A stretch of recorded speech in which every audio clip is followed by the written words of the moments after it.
Hi ಎಲ್ಲ ಕನ್ನಡಿಗರಿಗೂ ನನ್ನ ನಮಸ್ಕಾರ. Welcome to busy life in Bengaluru. ಜೋರಾಗಿ ಸುರಿಯುತ್ತಿರುವ ಮಳೆಯಿಂದಾಗಿ ಶ್ರೀಕೃಷ್ಣ ಪರಮಾತ್ಮನು ತನ್ನ ಪ್ರಜೆಗಳನ್ನು ಮತ್ತು ಪ್ರಾಣಿ ಪಕ್ಷಿಗಳನ್ನು ರಕ್ಷಿಸುವ ಸಲುವಾಗಿ ಶ್ರೀಕೃಷ್ಣ ಪರಮಾತ್ಮನು ತನ್ನ ಕಿರುಬೆರಳಿನ ಸಹಾಯದಿಂದ ಇಡೀ ಬೆಟ್ಟವನ್ನು ಮೇಲೆತ್ತುತ್ತಾನೆ. ಅದೇ ಥೀಮ್ನಲ್ಲಿ ಇಟ್ಕೊಂಡು ಈ ದೇವಸ್ಥಾನವನ್ನು ನಿರ್ಮಿಸಿದ್ದಾರೆ. ಗೋವರ್ಧನ ದೇವಸ್ಥಾನವು ದೊಡ್ಡ ಪರ್ವತದ ಆಕಾರದಲ್ಲಿದ್ದು, ದೇವಸ್ಥಾನವನ್ನು ಪ್ರವೇಶಿಸಿದ ತಕ್ಷಣ ದೊಡ್ಡ ಗುಹೆಯಾಕಾರದಲ್ಲಿ ಕಾಣುತ್ತದೆ. ಎಲ್ಲ ಭಾಗದಲ್ಲೂ ಕೂಡ ಲೈಟಿಂಗ್ ವ್ಯವಸ್ಥೆ ಮಾಡಲಾಗಿದೆ, ಏನೂ ತೊಂದರೆ ಇಲ್ಲ. ಪ್ರವೇಶಿಸುವಾಗ ಗುಹೆ ಆಕಾರದಲ್ಲಿದ್ದು ಹೋಗುವಾಗ ನೀವು ನೋಡ್ಬೋದು ಯಾವ ರೀತಿ ಇದೆ ಅಂತ. ಈ ದೇವಸ್ಥಾನದ ವಿಶೇಷ ಏನಂದರೆ, ದೇವರ ಮೂರ್ತಿಗೆ ಗರ್ಭಗುಡಿ ಇಲ್ಲ. ಯಾವ ರೀತಿ ಇದೆ ನೋಡ್ಬೋದು. ತನ್ನ ಕಿರುಬೆರಳಲ್ಲಿ ಇಡೀ ಬೆಟ್ಟವನ್ನು ಎತ್ತಿ ಹಿಡಿದಿರುವ ರೀತಿಯಲ್ಲಿ ನಿರ್ಮಿಸಿದ್ದಾರೆ. ಎಲ್ಲ ದಿಕ್ಕುಗಳಿಂದ ಕೂಡ ದೇವರ ಮೂರ್ತಿಯನ್ನು ನೋಡ್ಬೋದು. ಮತ್ತು ಇಲ್ಲಿ 12 ಗೋಡೆಗಳಿದ್ದು, 12 ಗೋಡೆಗಳಲ್ಲೂ ಕೂಡ ಮಹಾವಿಷ್ಣು ಮತ್ತು ಶ್ರೀಕೃಷ್ಣ ಪರಮಾತ್ಮನು ಬಾಲ್ಯದಲ್ಲಿ ಕಳೆದಂತಹ ಕೆಲವೊಂದು ಚಿತ್ರಗಳನ್ನು ನಿರ್ಮಿಸಿದ್ದಾರೆ. ಒಂದೊಂದು ಚಿತ್ರನೂ ಒಂದೊಂದು ಕತೆ ಹೇಳುತ್ತೆ. ತುಂಬ ಅದ್ಭುತವಾಗಿ ನಿರ್ಮಿಸಿದ್ದಾರೆ. ದೇವರ ಮೂರ್ತಿ ಮುಂದೆನೆ ಕುತ್ಕೊಂಡು ಧ್ಯಾನ ಕೂಡ ಮಾಡ್ಬೋದಾಗಿದೆ. ನಿಶ್ಶಬ್ದವಾಗಿರುವ ಜಾಗ, ಯಾವುದೇ ಶಬ್ದ ಮಾಲಿನ್ಯ ಇರುವುದಿಲ್ಲ.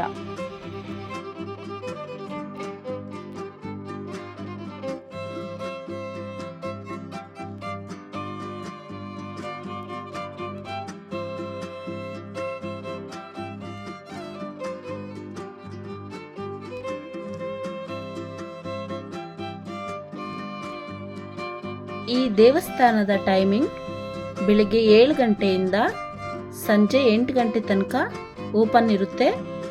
ಯಾರು ಬೇಕಾದರೂ ಹೋಗಿ ದರ್ಶನ ಪಡಿಬೋದು. ತುಂಬ ಅದ್ಭುತವಾಗಿ ನಿರ್ಮಿಸಲಾಗಿದೆ.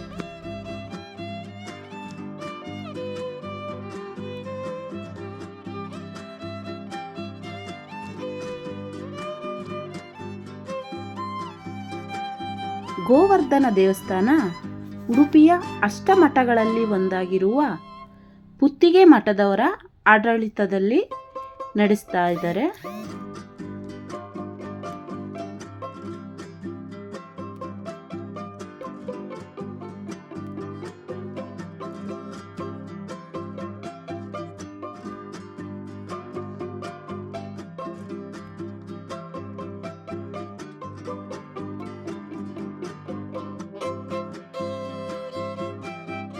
ಇದೇ ದೇವಸ್ಥಾನದಲ್ಲಿ ಒಂದು ಪಾಠಶಾಲೆ ಮತ್ತು ಒಂದು ಗೋಶಾಲೆನ ನಿರ್ಮಿಸಿದ್ದಾರೆ.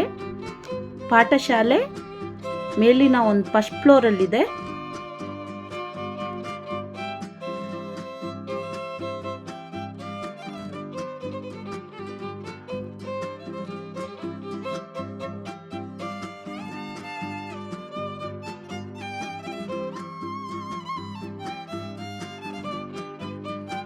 ಈಗ ನೀವು ನೋಡ್ತಾ ಇರುವ ಗೋವರ್ಧನ ದೇವಸ್ಥಾನ ಬಸವನಗುಡಿಯ ಮೇನ್ ರೋಡಲ್ಲೇ ಇದೆ.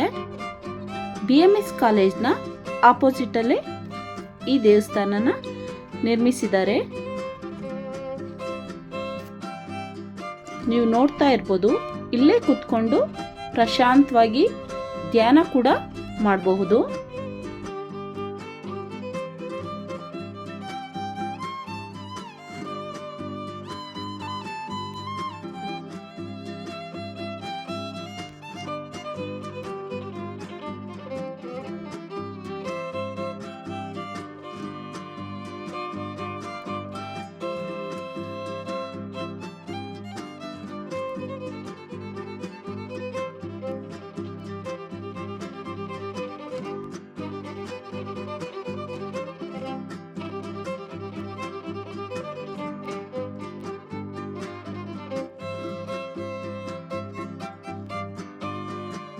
ಶ್ರೀಕೃಷ್ಣ ಪರಮಾತ್ಮನ ವಿಗ್ರಹ ಏನಿದೆ, ಇಲ್ಲೇ ಇದ್ದಂತಹ ಒಂದು ದೊಡ್ಡ ಬಂಡೆಯಲ್ಲಿ ಈ ಮೂರ್ತಿಯನ್ನು ನಿರ್ಮಿಸಿದ್ದಾರೆ.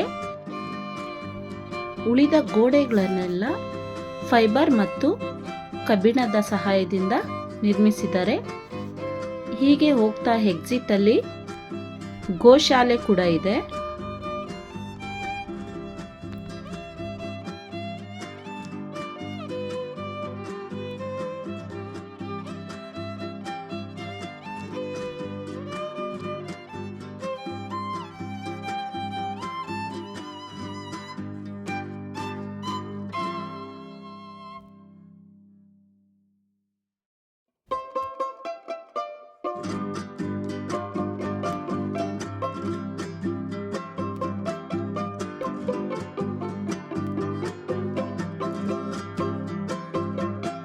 ಈಗ ನೀವು ನೋಡ್ತಾ ಇರ್ಬೋದು, ಹಸು ಕರು ಎಲ್ಲ ಕೂಡ ಅಲ್ಲೇ ಇದೆ.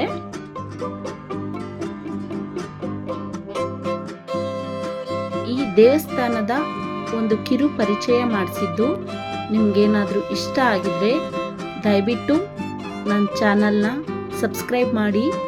ಸಬ್ಸ್ಕ್ರೈಬ್ ಮಾಡಿದ ತಕ್ಷಣ ಬೆಲ್ ಬಟನ್ ಒತ್ತೋದನ್ನು ಮರಿಬೇಡಿ. ನಿಮ್ಮ ಫ್ರೆಂಡ್ಸ್ ಆ್ಯಂಡ್ ಫ್ಯಾಮಿಲಿ ಜೊತೆ ಶೇರ್ ಮಾಡಿ, ಲೈಕ್ ಮಾಡಿ, ಕಮೆಂಟ್ ಮಾಡಿ. ದಯವಿಟ್ಟು ಸಬ್ಸ್ಕ್ರೈಬ್ ಮಾಡೋದನ್ನು ಮರಿಬೇಡಿ. Thank you.